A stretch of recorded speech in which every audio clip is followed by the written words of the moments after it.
Welcome back to the Navy Sports Magazine. We're presented by the Navy Federal Credit Union. Of course, lots of Army and Navy competitions coming up this week. And for the Navy track and field team, an opportunity to compete indoors against their rivals from the North, and a chance to talk with one of the more decorated athletes at the Naval Academy, and Jacques Guillaume. And, Jacques, for you and your teammates this week, what is this week of preparation like, where you're trying to peak by the weekend, and the excitement, I'm sure, builds as everywhere you go this week, people understand you guys are competing against your arch rival?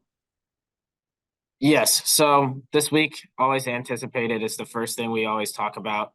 Is our priority is Army and Patriots. This week has a different energy about it, and the only way we can proceed forward is being as cautious as possible with ourselves, being realistic with ourselves, watching our minds, our bodies as we prepare to go into this meet. So a lot of it is just that small check-ins. Is like, how are you doing? Let's make sure we're in the right place, right mindset, so we can go and execute the mission as best as we can. And no doubt about that. How do you guard against getting too excited and, too early in the week? Is that easier said than done? I think it can be, but at the same time, we carry ourselves with a level of professionalism to where when we're coming towards this meet, we understand where we're at. We are excited, yes.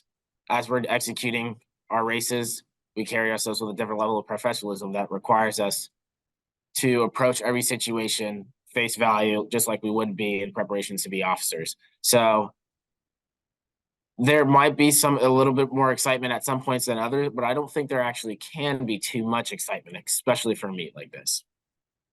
There's a lot of people surrounding you during preparation during the week. This is one great big happy family of a track and field program. But how do you differentiate the voices of leadership and I yeah, I don't know. I don't want to say from the rest of the voices, but how do you differentiate the voices during a week like this to make sure that everybody is trying to follow along in as similar a path as you can possibly get? Constant reminder, always being in touch with your event group, having those small conversations to kind of weed out maybe any doubts or anything like that, so we can be a well-focused and oiled machine going into this. A lot of those smaller conversations that happen behind the scenes, that's really what develops each team, those really fine knit linkings that happen between athletes. So that's what I really think is how to tone out those. You're constantly looking for personal bests every time you compete. But how do you I always love competitions like what you all as a track and field team do. There's so much individualism, yet within a team concept, you're trying to achieve a team goal a lot of times, but it also requires your personal individual best at the same time. How do you put PR and try to keep that in the focus, and know that if you do that, it just blends in seamlessly to the team aspect?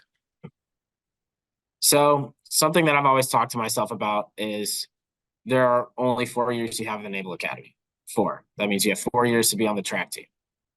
Your success on the track team can wind up in those 4 years, but the success of the team as a whole will be there well after you're gone.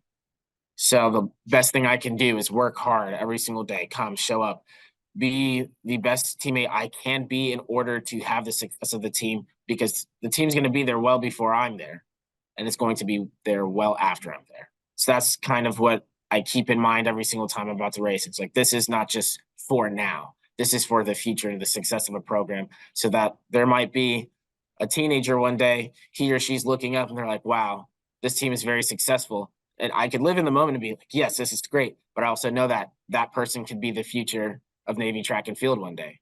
So that's that kind of rotating mindset that always happens every single time I approach it. So PRing is just another opportunity for the team as a whole to get better, because it's just pushing the program further into a successful point. No doubt about that. You competed in both individual and team aspects within relays and things of that nature. Is there a difference really in mindset when you're competing in an individual event as opposed to a team event, or is it the same thing?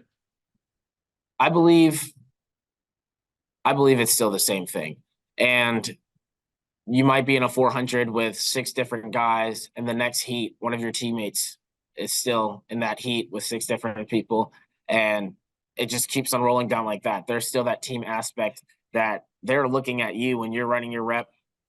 I'm looking at them when they're running their rep, and it's still that teamwork. You still feed off the energy that each person gives in that race. You're still correcting each other. You're still holding each other accountable, and that's the same thing that would happen in a relay.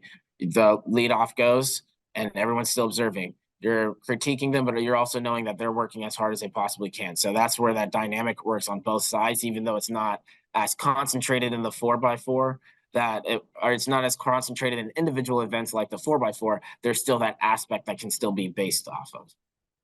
Where did this drive come from for you? Because from the moment you showed up here, you've worked hard and found some success from the moment you got here. But where did that drive come from? Because I'm sure it had to be established somewhere before you started talking to Coach Cook and people within the Navy track and field program. I will definitely chalk it up to a lot of things, but I would definitely say it's been instilled in my parents. My sister's always driving me to be better every single day, and I couldn't thank them enough. No words could ever describe how thankful I am for them. I am also a napster, so going to naps has taught me a lot. And there's one quote actually that I remembered from naps and doc that I would say to myself every single time I would get a little bit down on myself or think about like, oh, I could be doing something that's not as difficult, but the challenge always came to that point. So it's a Thomas Paine quote, December 1776. So it states, "These are times that try men's souls. The summer soldier and the sunshine patriot will, in this crisis, shrink from the service of their country. But he that stands it now deserves the love and thanks of man and women. We have this consolation with us, that the harder the conflict, the more glorious the triumph." And every single time I'd roll that through in my head, it was a rate that I didn't have to know, but it's something that I saw it, I noticed it, and I was like, wow, that makes a lot of sense. Because if you think about it, the further you push your ceiling, the higher you go. It's just every single time. And that internal motor, every single time you get to a different challenge, is like, well, if I don't put 100% into it, if I don't put 110 or everything that I have into it, how would I feel about the return and the results that I would receive? It wouldn't necessarily be the most fulfilling, but I would still get results. Or could I step on the line every single time and put out my max amount of effort? And maybe that will influence others to put out their max amount of effort.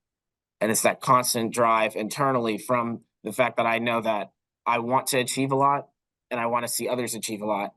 And I know that competitiveness, being the person who always competed with teammates every single time, whether it was not even in high school, like when I was in elementary school, I'd compete with my friends just around like, hey, we want to race at the park. It's like, okay, that's great. Let's go be the fastest that we can be, because we know we can. We just have to strive for it. And that's kind of what kept me going through middle school, high school, naps, especially this quote. After finding this quote, it kind of helped all focus and hone it in. And then coming to the academy, started with the ground running. So What's it like to find the glory of triumph against Army?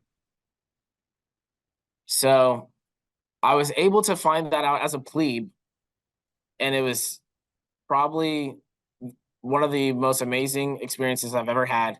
And nothing ever that I've been around a lot, and I've had other success too, but it was something else about this meet that made it so much more. A plebe is going against a first yet Army, beats him in the 400, and everyone's it's so loud. The atmosphere in West B is just amazing. It's immaculate, and you're just there, and you're just soaking it all in. And every single time you get a little bit tired, it's so loud, and everyone's just there for you, for the team aspect, and it just pushes you to do more and more and more. It's undescribable. You just have to be there. No doubt. I've seen it in amazing competitions through the years, but as an athlete, I'm sure it means that much more. Appreciate your time. Best of luck to you and your teammates this week. And enjoy the triumphs, hopefully over Army, and obviously with Patriot Leagues ahead as well. Appreciate the time this morning. Thank you, sir.